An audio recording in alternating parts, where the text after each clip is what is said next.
Hi everyone, আসসালামু আলাইকুম। This is Fatema. কেমন আছেন সবাই? চলে আসছি সাবরি ডিলাইট, আমাদের খুলনা সোনাডাঙ্গার রোডের নান্না বিরিয়ানি হাউস, কে না চিনি, ঠিক তার পাশেই।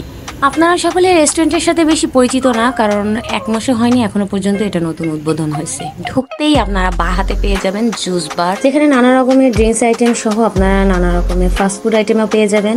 তো আপনাদের আমি কিছুটা মেনু দেখানোর চেষ্টা করলাম, এবং এখান থেকে আমি একটা ওভেন বেক পাস্তা অর্ডার করছিলাম, এবং এখান থেকে একটা ড্রিঙ্কসও অর্ডার করছিলাম, যেটা হচ্ছে আইস মোকা কফি, এবং একটা ফালুদাও অর্ডার করছিলাম।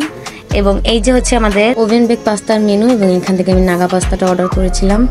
তো এই কাউন্টার থেকে ডান দিকে ঘুরতেই আপনারা এই ওয়াল ডেকোরেশনটা পেয়ে যাবেন সেলফির জন্য, এবং একদম সোজা বরাবর যে আপনারা কাউন্টারটা দেখতে পাচ্ছেন সেটা হচ্ছে মেইন ফুড কর্নার, যেটা কিনা হচ্ছে আপনারা প্লাটার এবং অন্যান্য রাইস ডিশগুলো আপনারা পেয়ে যাবেন। এবং অনেক অনেক সুন্দর ডেকোরেশন করা এই রেস্টুরেন্টটার, এবং যেখানে আপনি পুরো ফ্যামিলি সহ বাচ্চা কাচ্চাদের নিয়ে গরমের মধ্যে ঠান্ডার স্বস্তিতে সুন্দরভাবে খাবারটাকে এনজয় করবেন আপনারা। সবচেয়ে বড় কথা হচ্ছে এখানকার প্রত্যেকটা প্লাটার এবং প্রত্যেকটা খাবার অন্যান্য সকল রেস্টুরেন্টের থেকে চ্যালেঞ্জের সাথে বলতেছি দামে অনেক কম, মানে অনেক ভালো। তবে কাকুলি ফার্নিচার না খাবার। ফার্স্টেই আমরা এক প্লেট নাচোস অর্ডার করছিলাম, যেটা আমাদের তাড়াতাড়ি সার্ভ করছিল, কারণ আর প্রত্যেকটা অর্ডার সার্ভ করতে ওদের অনেক সময় নেবে, কারণ খুব সুন্দর পরিপাটি করে ভালোভাবে পরিষ্কারের সাথে তারা খাবারটাকে সার্ভ করে। নাচোসটা অনেক ভালো ছিল, আমরা সময়টাকে কাজে লাগানোর জন্য নাচোস অর্ডার করছিলাম। এবং এইটা ছিল আমাদের নাগা পাস্তা, এটাও অনেক ভালো ছিল,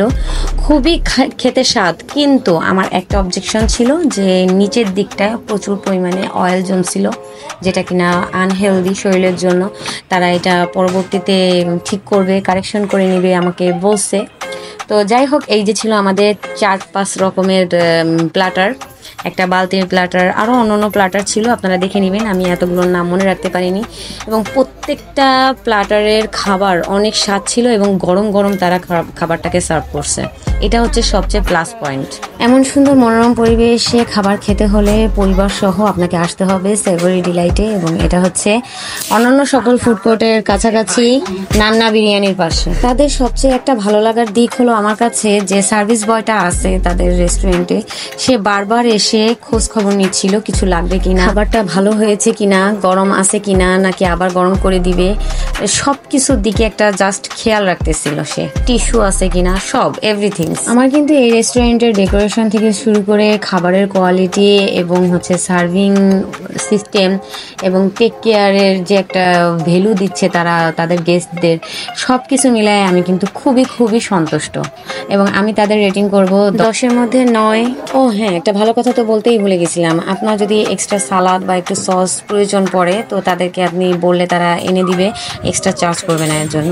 এই যে হচ্ছে আমাদের ফালুদাটা ছিল, ফালুদাটা খুবই টেস্টি ছিল, আমার আম্মু খাচ্ছিল, সে রিভিউ দিচ্ছে, অনেস্ট রিভিউ। আর আমার যে অরিও শেকটা ছিল কফির, সেটা হচ্ছে এরকম ছিল, খাওয়ার পরে মনে পড়ছে ভাইরে ভাই নিজের টাকায় খেয়ে অনেস্ট রিভিউ দিচ্ছি। আমি নাদিম ভাইয়া, মিস্টার হালুম ভাইয়া এদের মতো কোনো ফুড ব্লগার না বড় যে আমাকে তারা টাকা দিয়ে হায়ার করে নিয়ে এসে তাদের ভালো ভালো বলাবে।